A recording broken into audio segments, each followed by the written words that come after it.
Simple complex compound অনেক জটিল একটা বিষয়, তাই না? বাট আমি অ্যাসিওর করতেছি আমার এই ভিডিওটা দেখার পরে তোমাদের কাছে আর জটিল মনে হবে না। একদম পানির মতো সহজ মনে হবে simple complex compound. Okay. So hello everyone, welcome to my channel learning with Anika. আচ্ছা, তাহলে এবার আমরা দেখি সিম্পল কমপ্লেক্স কম্পাউন্ডটা কি। ট্রান্সফরমেশনের একটা টপিক। ট্রান্সফরমেশন অফ সেন্টেন্সে আমরা জানি তোমাদেরকে সেন্টেন্স চেঞ্জ করতে হয়, ট্রান্সফর্ম করতে হয়। সেখানে কিন্তু এই সিম্পল কমপ্লেক্স কম্পাউন্ডও থাকে। আর এই টপিককে সবাই তোমরা অনেক জটিল মনে করো।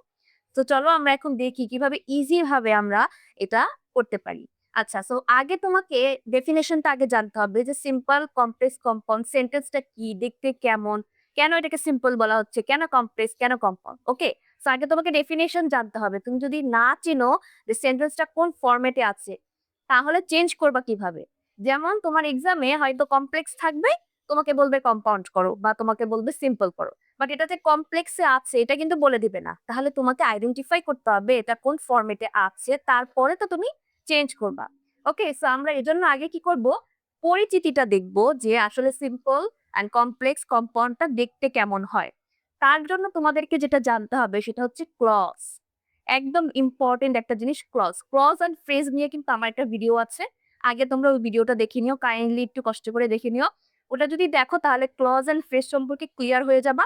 তাহলে তুমি এই জিনিসটা খুব ইজি ভাবে বুঝতে পারবা। ওকে, আচ্ছা দেখো, আমি এখানে লিখেছি সিম্পল সেন্টেন্স চেনার উপায়। একটা জিনিস লিখেছি দেখো, ওয়ান প্রিন্সিপাল ক্লজ। আচ্ছা, এখন প্রিন্সিপাল ক্লজ কি তোমরা যারা দেখোনি তারা তো বুঝবে না, আমি শর্ট করে একটু বলি। প্রিন্সিপাল ক্লজ হচ্ছে যখন কোনো সেন্টেন্সে তুমি, যে ক্লজে তুমি একটা সাবজেক্ট দেখবা এবং একটা ফাইনিট ভার্ব দেখবা। ফাইনিট ভার্ব কি, যে ভার্বগুলো চেঞ্জ হতে পারে টেন্স অনুযায়ী, সাবজেক্ট অনুযায়ী। যেমন ইট, অ্যাট, ইট চেঞ্জ হয়ে অ্যাট হয়ে গেল না। সো এই ক্ষেত্রে আমরা এটাকে বলবো ফাইনিট ভার্ব। ওকে, তো তোমরা কষ্ট করে একটু ভিডিওটা দেখে নিও আমার, আমি লিংক দিয়ে দিব ডিসক্রিপশন বক্সে।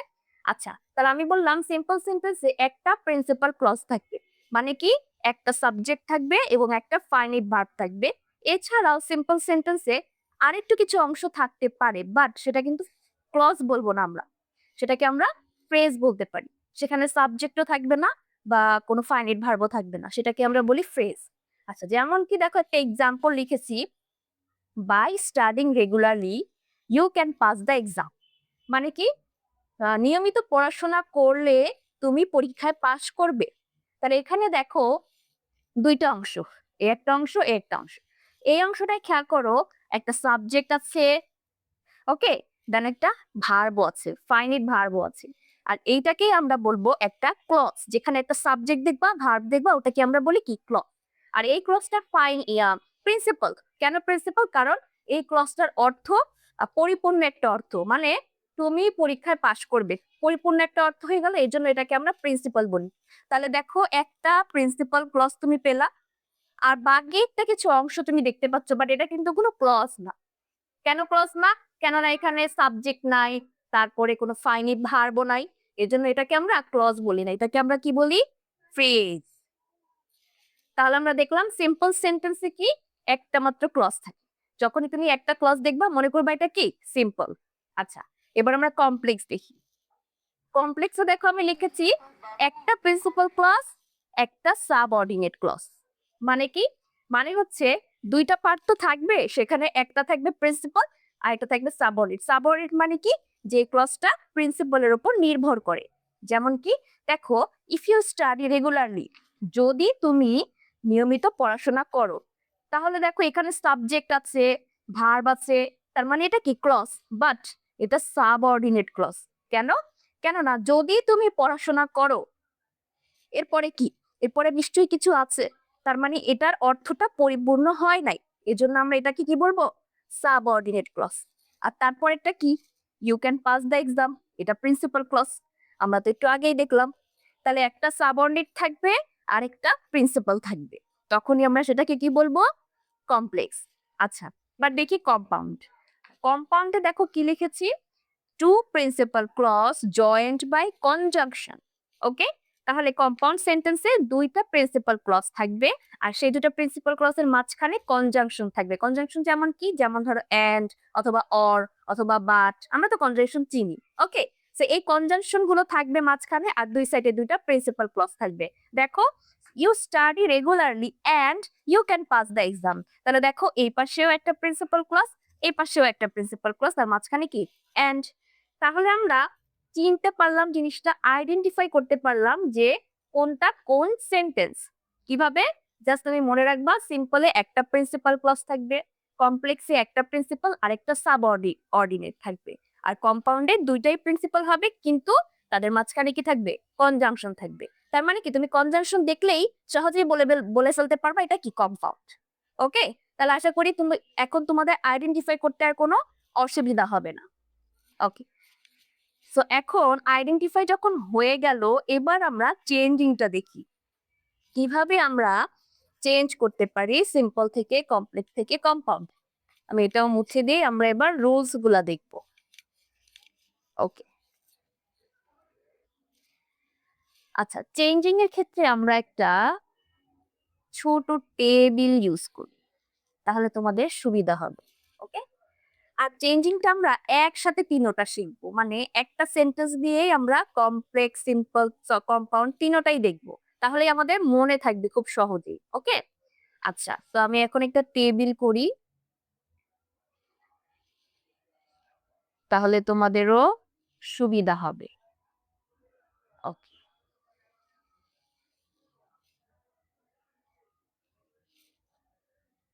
শুরুতে আমরা কমপ্লেক্স দিয়ে স্টার্ট করি।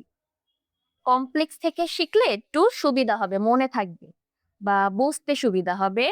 এরপরে আমরা সিম্পল দেখব, এন্ড তারপরে আমরা কম্পাউন্ড।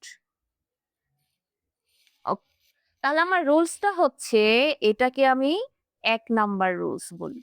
ওকে, আচ্ছা, সো রুলসটা হচ্ছে, যদি কমপ্লেক্স সেন্টেন্সে তুমি দেখো ইফ, ইফ দিয়ে যদি কোনো কমপ্লেক্স সেন্টেন্স শুরু হয়, অ্যান্ড ইফ এর পরের যে অংশটা আছে সেটা যদি তোমার অ্যাফার্মেটিভ হয়। ওকে, ইফ এর পরের অংশটা যদি অ্যাফার্মেটিভ হয়, তাহলে আমরা সিম্পল করব বাই দিয়ে অ্যান্ড দেন ভার্বের সাথে আইএনজি দিয়ে। এই রুলস গুলো একটু মনে রাখতে হবে, অ্যান্ড কম্পাউন্ড করব আমরা অ্যান্ড দিয়ে। ওকে, এইটা হচ্ছে আমার 1 নাম্বার রুলস। এন্ড এই টেবিলটা তুমি শুধু মনে রাখবা যে যদি কমপ্লেক্স সেন্টেন্সে ইফ দিয়ে শুরু হয় আর ইফ এর পরের অংশটা অ্যাফার্মেটিভ হয়, তাহলে সিম্পল হবে বাই দিয়ে অ্যান্ড কম্পাউন্ড হবে অ্যান্ড দিয়ে। আচ্ছা, কিভাবে করব এবার আমরা এক্সাম্পলটা দেখি। আচ্ছা, একটা কমপ্লেক্স লিখি আমি, যেমন ধরো if you work hard you will prosper in life. Okay, আচ্ছা, এটা একটা কমপ্লেক্স, বাট কিভাবে বুঝলাম? দেখো, তুমি খেয়াল করো, এখানে দুইটা ক্লজ আছে, এই পাশে একটা এই পাশে একটা, যেহেতু দুই পাশেই কি সাবজেক্ট আছে আর দুই পাশেই ভার্ব আছে, আমরা জানি সাবজেক্ট এবং ভার্ব থাকলেই সেটাই কি ক্লজ। এখন এই ক্লজটা আর এই ক্লজটা দেখো, ইফ ইউ ওয়ার্ক হার্ড, যদি তুমি কঠোর পরিশ্রম করো, এরপরে কি? এরপরে আর কিছুই বললাম না, যদি তুমি কঠোর পরিশ্রম করো, তারপরে যদি থেমে গেলাম, তাহলে এই ক্লজটার অর্থটা কমপ্লিট হয় না, এর জন্য এটা সাবঅর্ডিনেট ক্লজ। আবার এই অংশটা দেখো, you will prosper in life, তুমি জীবনে উন্নতি করতে পারবে। এই সেন্টেন্সটার অর্থটা কি? কমপ্লিট হয়ে গেছে, তুমি জীবনে উন্নতি করতে পারবে। তাহলে এটা কি হলো? আমার প্রিন্সিপাল ক্লজ। তাহলে আমরা দেখলাম একটা সাবঅর্ডিনেট একটা প্রিন্সিপাল, তাহলে এটা কি? কমপ্লেক্স। আচ্ছা, এবার আমরা এটাকে কিভাবে সিম্পল করতে পারি? সিম্পল আমি প্রথমে লিখে রেখেছি কি এটা বাই দিয়ে হবে, তাহলে শুরু করব আমরা কি বাই দিয়ে, এন্ড তারপরে ভার্বের সাথে আইএনজি দিয়ে দাও। তাহলে এখানে দেখো ভার্ব কোনটা? এই যে ওয়ার্ক, সেই ওয়ার্কের সাথে তুমি কি করবা? আইএনজি দিয়ে দাও, বাই ওয়ার্কিং হার্ড। দেখো এই পার্টটা থেকে আমরা ইস তো বাদ দিলামই, এই ইউটাও বাদ দিয়ে দিলাম, সাবজেক্টটাও বাদ দিয়ে দিলাম। তারপর কেন বাদ দিলাম? দেখো আমরা জানি সিম্পল যেটা করব সেই সিম্পলে একটাই ক্লজ থাকে, আরেকটা কি ফ্রেজ হতে পারে, বাট ক্লজ হবে না। তাই আমরা কি করলাম, এই যে প্রিন্সিপালটা আছে প্রিন্সিপালটাকে সেমই রাখবো, এই যে সাবঅর্ডিনেটটাকে আমরা ক্লজ বাদ দিয়ে দিব। এজন্য আমরা কি করলাম, এই সাবজেক্টও বাদ দিয়ে দিলাম, আবার ভার্বের সাথে আইএনজিও দিয়ে দিলাম। তাহলে এটা কি আর ক্লজ রইলো না, এটা হয়ে গেল ফ্রেজ। এরপরে বাকি যে অংশটা আছে এটা সেমই রেখে দাও, you will prosper in life. বোঝাতে পেরেছি বিষয়টা? জাস্ট তোমাকে আগে এটা মনে রাখতে হবে, এই রুলসটা মনে রাখতে হবে, তারপরে তুমি এটা করতে পারবা। যে বাই ওয়ার্কিং হার্ড, কঠোর পরিশ্রম করার মাধ্যমে তুমি জীবনে উন্নতি করতে পারবে। দুইটা সেন্টেন্সেরই অর্থ সেম, জাস্ট কি স্ট্রাকচার পাল্টে গেল। ওকে, ট্রান্সফরমেশনের নিয়মিত এটা যে অর্থটা সেম থাকবে, স্ট্রাকচারটা চেঞ্জ করতে হবে। তাহলে আমরা কি করলাম, এই রুলস এর মাধ্যমে আমরা কমপ্লেক্স থেকে সিম্পল করে ফেললাম। এখন দেখো, একটা মাত্র ক্রস আর আরেকটা কি ফ্রেজ, হয়ে গেল সিম্পল। আচ্ছা, এবার আমরা কম্পাউন্ড করি এটাকেই। কম্পাউন্ডে আমরা বলেছি অ্যাড দিয়ে করব। আর কম্পাউন্ডের রুলস কি ছিল, কম্পাউন্ডের দুই পাশেই প্রিন্সিপাল ক্রস, মাঝখানে কনজাংশন, মাঝখানে কি এন্ড। আচ্ছা, তাহলে মাঝখানে যেহেতু এন্ড দিব আর দুই পাশে কি করব, দুইটা প্রিন্সিপাল ক্রস। আচ্ছা, তাহলে প্রিন্সিপাল যদি হতে হয় তুমি খেয়াল করো, এই কমপ্লেক্স সেন্টেন্সটা খেয়াল করো, এ পাশেও একটা ক্লজ, এ পাশেও একটা ক্লজ, বাট এটা প্রিন্সিপাল, এটা সাবঅর্ডিনেট। তো আমি কি করব, এটাকেও প্রিন্সিপাল করে দেই, আর এটা তো প্রিন্সিপাল আছেই, মাঝখানে এন্ড দিয়ে দেই, তাই না? তাহলে দেখো, এই ইফ ইউ ওয়ার্ক হার্ড, ইফটা বাদ দিয়ে দিই, জাস্ট লিখে দেই ইউ ওয়ার্ক হার্ড, তুমি কঠোর পরিশ্রম করো, তুমি কি কঠোর পরিশ্রম করো, and you will prosper in life. দেখো, জিনিসটা একটু মনোযোগ দিয়ে দেখবা, তাহলে কিন্তু এর কঠিন লাগবে না। আমি কি করলাম, এই যে কমপ্লেক্স যেটা আছে এটাকে কম্পাউন্ড করে ফেললাম, জাস্ট আমি ইফ বাদ দিয়ে দিলাম, লিখলাম কি ইউ ওয়ার্ক হার্ড, তুমি কঠোর পরিশ্রম করো। দেখো, তুমি কঠোর পরিশ্রম করো, এই কথাটার পরে যদি আর কিছু নাও বলি, এটা একটা কমপ্লিট অর্থ দিচ্ছে। তার মানে এটা কি একটা প্রিন্সিপাল ক্লজ। ওকে, আবার you will prosper in life, এটা তো প্রিন্সিপালে আছেই। তাহলে দুইটা প্রিন্সিপাল আর মাঝখানে আমরা কি দিয়ে দিলাম, কনজাংশন এন্ড, হয়ে গেল এটা কম্পাউন্ড। আচ্ছা, কম্পাউন্ডের ক্ষেত্রে একটা জিনিস কি করি আমরা জানো, যেমন ধর ইউ ওয়ার্ক হার্ড, তুমি কঠোর পরিশ্রম করো, আমি কি তোমাকে বলতেছি। সেই ক্ষেত্রে আমরা কি করি, এই যে সাবজেক্ট যেটা আছে এটা আমরা বলি না, আমরা এটা কি করি, উজ্জ্ব রেখে দিই। মানে অনেক ক্ষেত্রে ইংলিশ সেন্টেন্সে কিছু সংযোজন বা বিয়োজন করলে সেন্টেন্সটা দেখতে সুন্দর হয়, অনেক কিছু অ্যাড করলেও ভালো লাগে, আবার অনেক কিছু বাদ দিলেও ভালো লাগে। সেই ক্ষেত্রে আমরা করি কি, কম্পাউন্ড সেন্টেন্সে এই সাবজেক্টটার আমরা না লিখে জাস্ট বলি work hard and you will prosper in life. Okay, যে কঠোর পরিশ্রম করো, তাহলে তুমি জীবনে উন্নতি করতে পারবে। তোমাকেই কিন্তু বলতেছি, আমার উদ্দেশ্য কিন্তু ইউ, বাট এই ইউটা এখানে আমরা কি লিখলাম না, জাস্ট একটা ইউ বাদ দিয়ে আমরা কম্পাউন্ড করে ফেললাম। তো তুমি আবার এটা বলো না যে ইউ যদি না লিখি তাহলে তো এটা সাবজেক্টই হলো না, মানে ক্লজই হলো না। ক্লজ কিন্তু হয়েছে, ইউ এখানে আছে, বাট উজ্জ আছে, আমরা একটু সৌন্দর্যের খাতিরে ইউটা এখানে লিখি না। ওকে, আশা করি বোঝাতে পেরেছি কিভাবে আমরা একটা এক্সাম্পল দিয়ে সিম্পল, কমপ্লেক্স, কম্পাউন্ড তিনোটাই শিখে ফেললাম। ওকে, সো এটা ছিল আমার রুলস নাম্বার 1। এবার আমরা 2 নাম্বার রুলসটা দেখব। এভাবেই প্রত্যেকটা রুলসই সেম এন্ড ইজি, জাস্ট একটু বুঝে বুঝে বুঝে বুঝে করতে হবে। ওকে, এগুলো আমি মুছে দিই।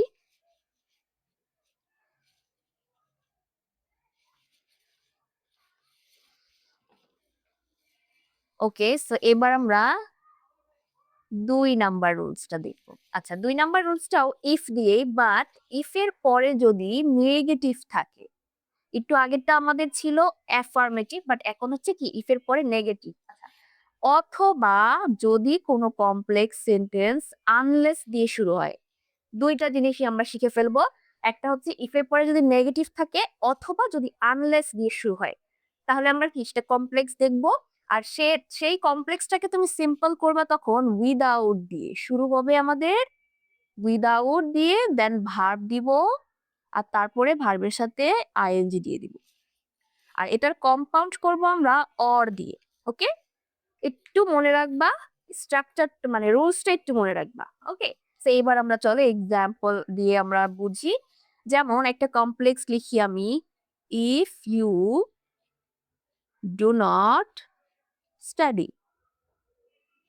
ওকে, if you do not study you will fail.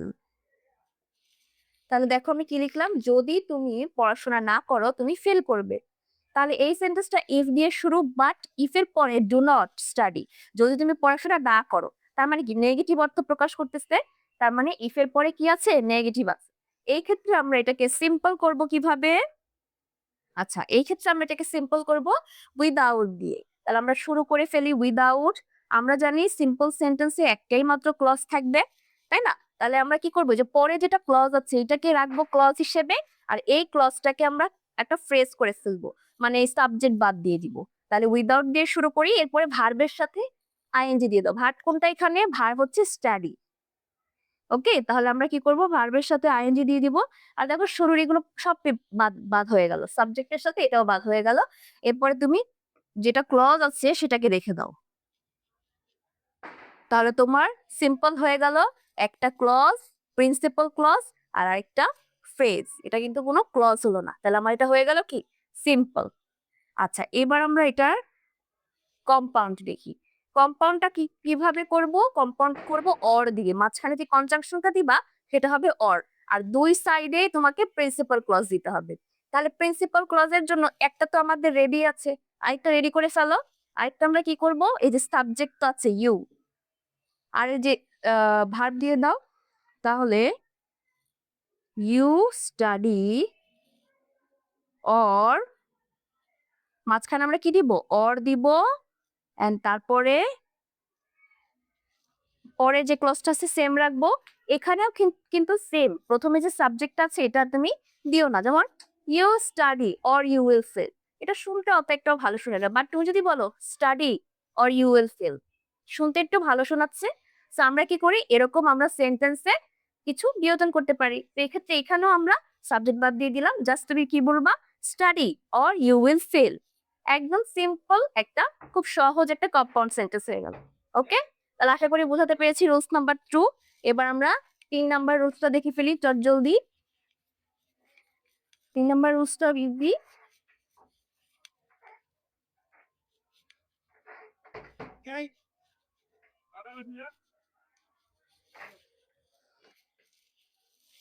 Rules number 3।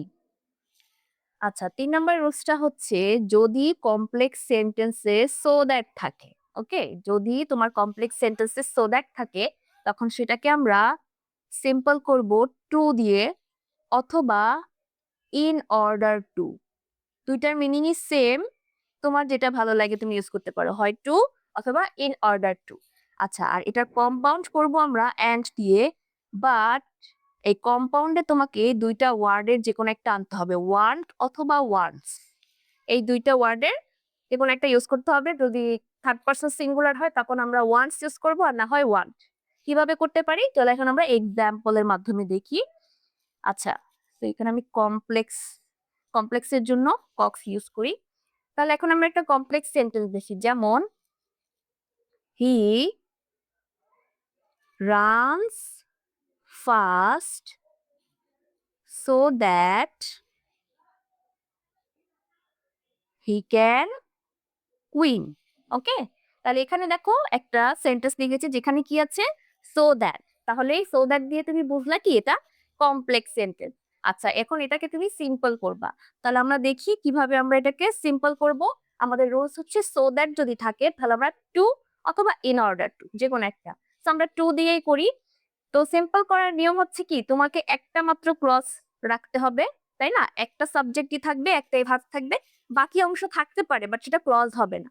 তাহলে এখন দেখো, হি রানস ফাস্ট মানে কি? সে তাড়াতাড়ি দৌড়েছে, সে তাড়াতাড়ি দৌড়াচ্ছে যেন সে জিততে পারে, তাই না? তাহলে আমরা এটাকে সিম্পল করব এইভাবে, হি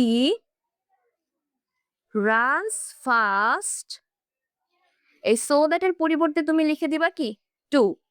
আর একটা জিনিস খেয়াল রাখবা, টু এর পরে, টু কি একটা প্রিপোজিশন না? টু এর পরে সরাসরি তুমি ভার্ব লিখে দিতে পারো। সরাসরি কি আমরা ভার্ব লিখে দিই। এখানে ভার্ব কোনটা? হি ভার্ব না, হি সাবজেক্ট, এটা অক্সিলারি। উইন, উইন হচ্ছে ভার্ব। সেই জন্য আমরা কি করব, সরাসরি টু এর পরে ভার্ব লিখে দিব। হি রানস ফাস্ট টু উইন মানে কি? সে জেতার জন্য তাড়াতাড়ি দৌড়াচ্ছে। মিনিং কিন্তু আমাদের সেমই রয়ে গেল, আর সেন্টেন্সটা সিম্পল হয়ে গেল। ওকে, তাহলে আমরা কি করব, সো দ্যাট এর পরিবর্তে টু দিব, আর টু এর পরে সরাসরি আমরা ভার্বটা দিয়ে দিতে পারবো। এই সাবজেক্ট, এই অক্সিলারি, এগুলো সব বাদ। তাহলে দেখো, একটা সাবজেক্ট আর এখানে একটা ভার্ব দিয়ে তোমার একটা ক্লজও হলো, আর বাকি যে অংশটা থাকে সেটা ফ্রেজ হিসেবে ইউজ হয়। ওকে, তাহলে আমাদের হয়ে গেল সিম্পল। এবার আমরা দেখি এটা কম্পাউন্ড। কম্পাউন্ডে কি করতে হবে? দুইটা ক্লজ লাগবে। কম্পাউন্ড সবসময় তুমি কমপ্লেক্স থেকে করার চেষ্টা করবা, কেননা কমপ্লেক্সে অলরেডি দুইটা ক্লজ বানানো থাকে। তো তুমি কি করবা? মনে মনে কমপ্লেক্সটা চিন্তা করবা। যখন তুমি কম্পাউন্ড করতে যাবা, মনে মনে কমপ্লেক্সটা চিন্তা করবা।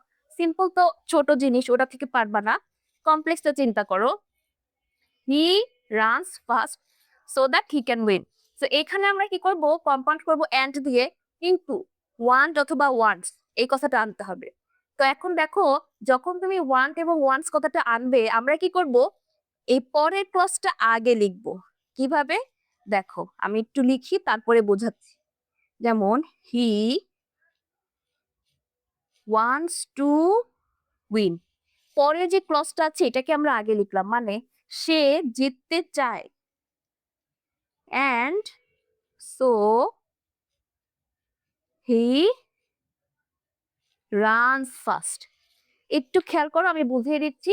আমরা কি করলাম? পরের ক্লজটাকে আগে লিখলাম, বাট ওয়ান্স দিয়ে লিখলাম, যেহেতু he third person singular number, এর জন্য আমরা ওয়ান্স, যদি আই থাকতো তাহলে আমি ওয়ান্ট লিখতাম। ওকে, তাহলে he wants to win, just এই ওয়ান্স এর পরে টু দিব আমরা সবসময়। ওয়ান্টস টু উইন মানে সে জিততে চায়। এবং তাই, অ্যান্ড সো মানে কি? এবং তাই সে তাড়াতাড়ি দৌড়েছে। এরপরে আমরা প্রথম ক্লজটা লিখে দিলাম, হি রানস ফাস্ট।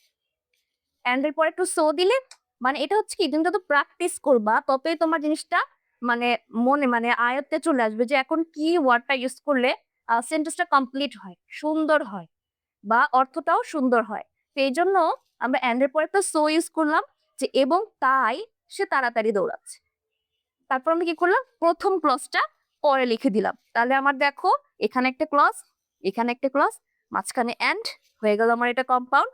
আর সেন্টেন্সটাও দেখতেও সুন্দর হলো, অর্থটাও ঠিক থাকলো, কম্পাউন্ডও হয়ে গেল। ওকে, আশা করি বোঝাতে পেরেছি 3 নাম্বার রুলস।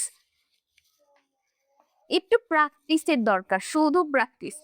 যত বেশি প্র্যাকটিস করবা ততই তোমাদের এটা হাতে চলে আসবে, যে এখন কি লিখতে হবে, বা কোনটা আগে লিখতে হবে, কোনটা পরে লিখতে হবে। ওকে, তো শুধু রুলস দেখলেই হবে না, একটু সাথে সাথে প্র্যাকটিসও করতে হবে। আচ্ছা, সো এবার আমরা নেক্সট দেখি। ওকে, সো রুলস নাম্বার 4। 4 নাম্বার রুলসটা হচ্ছে, যদি কমপ্লেক্স সেন্টেন্সে সো ডট ডট দ্যাট থাকে। ওকে, 3 নাম্বার আমরা দেখেছিলাম সো দ্যাট, আর এখানে সো ডট ডট দ্যাট, মানে সো এবং দ্যাট এর মাঝখানে কিছু ওয়ার্ড থাকবে, অ্যাডজেক্টিভ থাকতে পারে। ওকে, যদি এরকম থাকে তাহলে সিম্পলটা আমরা করব টু ডট ডট টু দিয়ে। টু ডট ডট টু, আমরা এক্সাম্পল দেখলেই ক্লিয়ার হয়ে যাব। আচ্ছা, আর কম্পাউন্ড আমরা করব এন্ড দিয়ে, বাট তোমাকে একটা ভেরি আনতে হবে। আচ্ছা, সো আমরা রুলসটা দেখে নিলাম। এবার আমরা এক্সাম্পল দেখি, একটা কমপ্লেক্স সেন্টেন্স দেখি আমরা। যেমন he is he is so weak that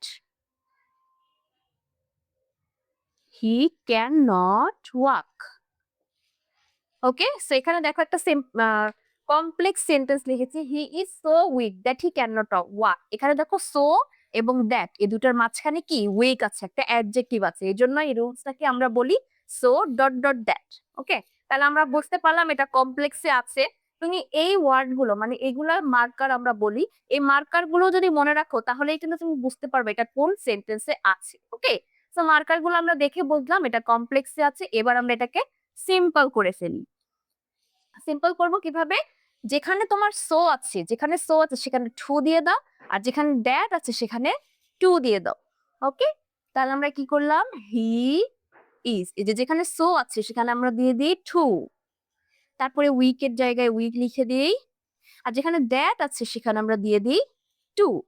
আচ্ছা, এতটুকু লেখার পরে এবার একটা জিনিস খেয়াল করো, আমি বলেছিলাম যে প্রিপোজিশন টু এর পরে ডাইরেক্ট তুমি ভার্ব লিখে দিতে পারবে। সো ডাইরেক্টলি আমরা কি করব? ভার্বটা লিখে দিই। এখানে ভার্ব কোনটা? হি ক্যান নট ওয়াক, এখানে ভার্ব কোনটা? ওয়াক। সো এখানে আমরা কি করব? ডাইরেক্ট টু এর পরে জাস্ট ভার্বটা লিখে দিব, সাবজেক্ট এবং অক্সিলারি বাদ দিয়ে দিব। তাহলে আমার এই সেন্টেন্সটার অর্থ কি দাঁড়ালো? He is too weak to walk. কমপ্লেক্সটা ছিল কি যে সে এতটাই দুর্বল যে সে হাঁটতে পারছে না। আর সিম্পলে কি দাঁড়ালো, সে হাঁটার জন্য অনেকই দুর্বল। ওকে, তো জিনিসটা সেম, অর্থটা সেম, জাস্ট তোমার স্ট্রাকচারটা পাল্টে গেল। তাহলে আমরা সিম্পল করতে পারলাম। এবার আমরা এটার কম্পাউন্ড করি। কম্পাউন্ডে কি করবো, আমরা সবসময় কমপ্লেক্স থেকে চেষ্টা করব। তাহলে দেখো, he is so weak that, এই সো ডট ডট দ্যাট, এটা তো তোমাকে তুলতেই হবে। কেন? কেননা এটা তো কমপ্লেক্সের জন্য, সো এটা তোমাকে উঠিয়ে ফেলতে হবে কম্পাউন্ডের ক্ষেত্রে। এখন আমরা কি করব, হি ইজ এই সো উইকটা এখন হয়ে যাবে ভেরি উইক। বুঝছো এবার কিভাবে তুমি ভ্যারিটা আনতে পারো? সো উইকটা এখন সো বাদ দিতে হবে, কেননা সো তো কমপ্লেক্সে ছিল। কম্পাউন্ডে এখন আর সো দিব না, কম্পাউন্ডে আমরা কি দিব, ভ্যারি, ভ্যারি উইক অ্যান্ড, এরপরে আমরা কনজাংশন হিসেবে কি ইউজ করব, অ্যান্ড। অ্যান্ড এরপরে পরে যে ক্লজটা আছে সেটা লিখে দাও, হি ক্যান নট ওয়াক। ওকে, তাহলে দেখো কমপ্লেক্সে অলরেডি কিন্তু একটা প্রিন্সিপাল ক্লজ থাকে, আমরা ওইটাই ইউজ করে ফেললাম। আর এইখানে আমরা সো এর পরিবর্তে একটা ভ্যারি দিয়ে দিলাম আর অ্যান্ড দিয়ে দিলাম, হয়ে গেল এটা কম্পাউন্ড। যেমন দেখো অর্থটা কি দাঁড়ালো, he is very weak and he can not walk, মানে সে অনেক দুর্বল এবং সে হাঁটতে পারে না। অর্থ সেমি রইলো, হয়ে গেল এটা কম্পাউন্ড। আশা করি বোঝাতে পেরেছি আমি 4 নাম্বার রুলসটা।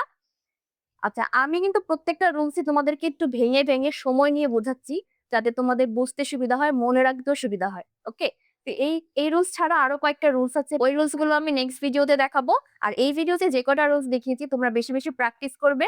ওকে, সো ভিডিওটি ভালো লেগে থাকলে অবশ্যই সাবস্ক্রাইব করবে। কারো যদি কোনো প্রশ্ন থাকে অবশ্যই আমাকে কমেন্ট সেকশনে জানাবে। দেখা হবে নেক্সট ভিডিওতে। আল্লাহ হাফেজ।